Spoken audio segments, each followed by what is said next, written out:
दोस्तों, जैसा कि आप जानते ही हैं कि डेली बेसिस पर नए नए आईपीओज आ रहे हैं, नई नई आईपीओ की खबरें निकल कर आ रही हैं। बहुत सारे अपकमिंग आईपीओ हैं, जिसमें एमएनजीएल मैंने आपको बताया था, ई ट्रिपल ए बताया था, रिलायंस जियो हमने बात करी थी। इसी तरीके का एक आईपीओ है जिसकी इंतजार जो है लोग बहुत दिनों से कर रहे हैं, एंड उसका नाम है दोस्तों एचडीबी फाइनेंशियल्स। उसके रिलेटेड कुछ डिटेल्स जो है निकल कर आई हैं। आज की इस वीडियो में हम डिस्कस करेंगे कि क्या डिटेल है। एचडीबी फाइनेंशियल का इंतजार तो लोग बहुत दिनों से कर रहे हैं कि इसका आईपीओ आएगा, अब कब आएगा ये हम आज डिस्कस करेंगे।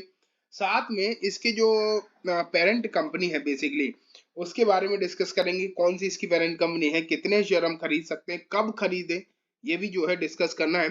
कंप्लीटली दोस्तों एचडीबी फाइनेंशियल्स के बारे में डिस्कशन करेंगे, लेकिन आगे बढ़े उससे पहले दोस्तों मैं बोलना चाहूंगा इस चैनल को आप जरूर सब्सक्राइब कर लो। यहाँ पर हम लगातार ही आईपीओ से रिलेटेड वीडियोस लेकर आते रहते हैं, ठीक है। एक बार एचडीबी पर चलेंगे उससे पहले जो करंट ऑनगोइंग आईपीओ उनके हालचाल देख लेते हैं क्या चल रहे हैं। स्टैंडर्ड ग्लास अब लिस्ट होगा सोमवार को। इसका अगर आप जीएमपी देखेंगे तो 42% आपको देखने को मिल रहा है। हालांकि इसका जीएमपी एक समय पर 50-55 के ऊपर निकल गया था, वहां से नीचे तो आया है, ये तो क्लियर है। तो जीएमपी मार्केट की सिचुएशन के अकॉर्डिंग, जैसे कि आपने अभी देखा है ना, मार्केट 2-3 दिनों से कुछ ज्यादा ही खराब है। खराब तो खैर बहुत लंबे समय से है, लेकिन अभी 2-3 दिनों से ज्यादा दिक्कत दिखाई दे रही है। तो उसी तरीके से ये काउंटर मतलब इसका जो आईपीओ का जीएमपी है वो भी धीरे धीरे करके घटा है, ये आपने देखा। लेकिन अब इसकी लिस्टिंग है, 13 तारीख को लिस्टिंग है, मतलब मंडे को लिस्टिंग है। देखते हैं क्या होता है। आप में से किसे किसे मिला है आप कमेंट में जरूर बताएं। फिर कैपिटल इंफ्रा ट्रस्ट, यहाँ पर तो कोई जीएमपी है ही नहीं, ठीक है, तो इसके बारे में तो अभी क्या ही बात करें। लिस्टिंग इसकी मंगलवार को होनी है। Then quadrant future tech, quadrant future tech की जीएमपी देखी जाए तो 58% है। 60 के ऊपर चल रही थी इसकी जीएमपी भी।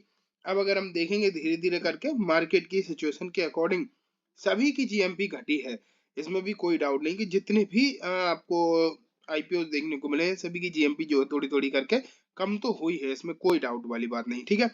तो इसकी लिस्टिंग कब होनी है? 14 तारीख, मतलब ट्यूसडे वाले दिन जो है इसकी भी लिस्टिंग आपको नजर आएगी। ये काउंटर अच्छा पैसा देके जाने वाला है, पक्की बात है। लिस्टिंग के दिन बेहतरीन पैसा यहाँ पर बनेगा, ठीक है। तो ये बात हो गई ऑनगोइंग आईपीओ के बारे में। अब हम चलते हैं एचडीबी फाइनेंशियल्स का जो आईपीओ आने वाला है उसके ऊपर, एंड उसकी जो खबरें हैं वो देखते हैं। तो ये देखो मैंने आपके सामने सबसे पहले एक खबर लगा दी है, road show for HDB financials IPO underway. मैं इस लिंक को ओपन नहीं करूंगा क्योंकि मनी कंट्रोल की वेबसाइट की ये लिंक है, और मनी कंट्रोल की वेबसाइट खोलते ही जो एडवर्टीजमेंट उनकी बाढ़ आ जाती है। दिखा दूं? चलो देखो, बाढ़ आ जाती है ऑब्वियसली। इतने भयंकर तरीके से एडवर्टीजमेंट आते हैं कि रोके नहीं रोकते। चलो अभी जब तक नहीं आ रहा तब तक मैं दिखा देता हूँ। Road show for HDB financial IPO underway. HDFC bank plan to roll out initial public offering of non banking financial arm within 2 or 3 week of getting the go ahead from SEBI.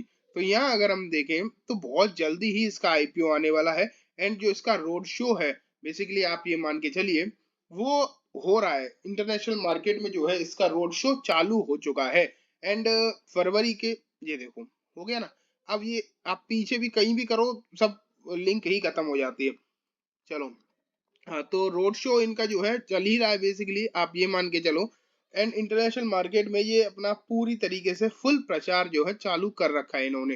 अब ज्यादा से ज्यादा उम्मीद ये है कि फरवरी के पहले या दूसरे वीक में ये जो अपने पेपर जो है सबमिट कर देंगे सेबी सेबी को।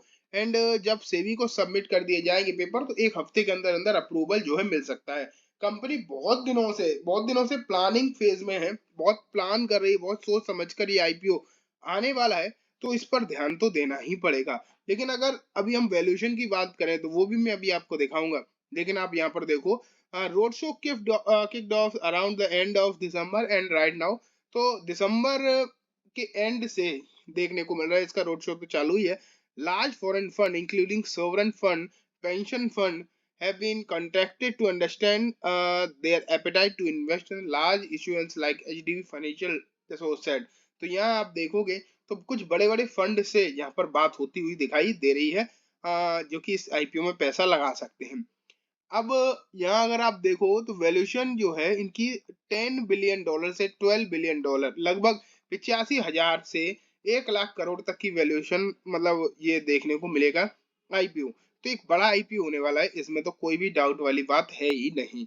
प्राइस डिस्कवरी जो होगी अभी उसके बारे में कोई बात करने की जरूरत नहीं है, क्योंकि वो बहुत, मतलब बहुत सोच समझ के कंपनी लाएगी, तो हम उसके बारे में क्या ही पहले से प्रेडिक्ट करें, गलत ही हो जाएगा, क्योंकि वो लोग अपने हिसाब से प्राइस लेकर आएंगे। जब फाइनल प्राइस आएगी तब हम देखेंगे। यहाँ पर इन्होंने लिखा ही है किस तरीके का इंटरेस्ट रहता है लोगों का, उस हिसाब से प्राइस डिस्कवरी करी जाएगी। ठीक है। अनलिस्टेड, आप यहाँ पर देखो unlisted share of HDB financial traded at 1225 पर चल रहा है, समझ पा रहे हो, जो कि 97,154 करोड़ का मार्केट कैप जो है चल रहा है उसका, और शेयर का प्राइस है 1225 रुपए। तो इस हिसाब से इसके अकॉर्डिंग ही शेयर का प्राइस जो है देखने को मिलेगा। अब देखते हैं एग्जैक्टली क्या होता है। रोड शो तो फुल स्विंग में है, ये तो आप यहाँ पर क्लियरली देख ही पा रहे हैं। तो ये हालचाल आपको यहाँ पर देखने को मिल रहा है, एंड जल्दी आईपीओ के लिए आपको तैयारी करनी पड़ेगी। लेकिन अब बात आती है कि इसका जो है पेरेंट कंपनी कौन है। मैंने आपको शुरुआत में बता दिया, इसकी पेरेंट कंपनी है एचडीएफसी बैंक। ये तो आपने शुरू में ही देख लिया था, ये है इसकी पेरेंट कंपनी एचडीएफसी बैंक। अब एचडीएफसी बैंक इसका जो है डीआरएचपी फाइल करेगी सेबी में, उम्मीद है फरवरी के सेकंड और फर्स्ट वीक में कर सकती है। ठीक है, और उसके हिसाब से चीजें रहेंगी। लेकिन अब आप लोग ये सोच रहे होंगे कि जब डीआरएचपी फाइल होगा तभी देखा जाएगा। देखो कर सकते हो, इसमें कोई डाउट नहीं है। अब डीआरएचपी फाइल हो तब आप चाहो तो शेयर खरीदो, वो आपके ऊपर डिपेंड करता है। लेकिन हाँ, शेयर आपके पास आरएचपी फाइल होने से पहले होना चाहिए। जिस दिन अनाउंसमेंट होगी आईपीओ की, वही अपने आप लास्ट दिन हो जाता है। ये बात मैं आपको पहले भी कई बार समझा चुका हूँ। तो लास्ट दिन से पहले आपके पास अगर शेयर रहेगा तो आप शेयर होल्डिंग कोटा में जो है अप्लाई कर पाएंगे। अगर उससे पहले नहीं रहेगा और उस दिन भी आप खरीदोगे तो भी आप जो है शेयर होल्डिंग कोटा में अप्लाई नहीं कर पाओगे, ये बात भी पक्की है। तो एचडीबी फाइनेंशियल एक बेहतरीन आईपीओ रहेगा, आप ये भी मानकर चल सकते हो। एंड आने वाले जो समय रहेगा एचडीबी के लिए वो कैसा रहेगा ये तो हमें पता चलेगा। लेकिन फिलहाल इसकी जो वैल्यूएशन है वो, या फिर मैं बोलूँ वैल्यू जो है पर्टिकुलरली बजाज फाइनेंस के साथ कंपैरिजन में लाई जाएगी। बजाज फाइनेंस के साथ इसे कंपेयर किया जा रहा है, तो हालचाल तो इसके अच्छे होंगे। एंड एक बड़ा आईपीओ, एक बड़े दिग्गज प्लेयर के तौर पर इसे मार्केट में देखा जाएगा, ये भी पक्की बात है। ठीक है, तो दोस्तों ये बात हो गई कंप्लीटली एचडीबी के बारे में। क्या क्या हमने डिस्कस कर लिया, कब आ सकता है, क्या हो रहा है फिलहाल, फिलहाल की सिचुएशन क्या हो रही है। जैसे रोड शो चल रहा है, कब आ सकता है, फरवरी में आ सकता है। प्राइस अभी अनलिस्टेड में जो है वो मैंने आपको बता दी। ठीक है, कौन सा शेयर है इसका पेरेंट कंपनी के तौर पर, और कितने खरीदने हैं, इसका आंसर नहीं दिया। तो इसका आंसर ये है कि अगर आप एक भी शेयर खरीदते हो तो भी आप एलिजिबल हो जाओगे, उससे कोई फर्क नहीं पड़ता कि आप कितने शेयर खरीद रहे हो। ठीक है, अगर आपके पास एक भी शेयर है तो भी आप एलिजिबल हो। तो ठीक है, उससे कंप्लीट बात हो गई इस आईपीओ के बारे में। उम्मीद है आपको सब कुछ अच्छे समझ में आ गया होगा।